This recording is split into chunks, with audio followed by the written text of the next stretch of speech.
ফ্রিজে দুটো কিটক্যাট আছে, যাই গিয়ে একটা বাবানকে দিই আর একটা আমি খাই। বাবান, ও বাবা, বোনও আছে তো। এনে ক্যাডবেরি খা। বাবান তুই নে। বোন এনে তুইও নে। হ্যাঁ দে,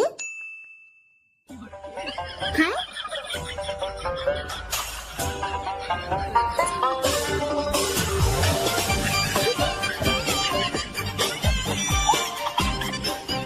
বোন আমায় একটু দিবি? হ্যাঁ দেবো তো, এনে। বাবান আমায় একটু দে না। ইয়ে, দুটো হয়ে গেল। দেখলে মাসি, মা আমাদের উল্লু মানিয়ে দিল।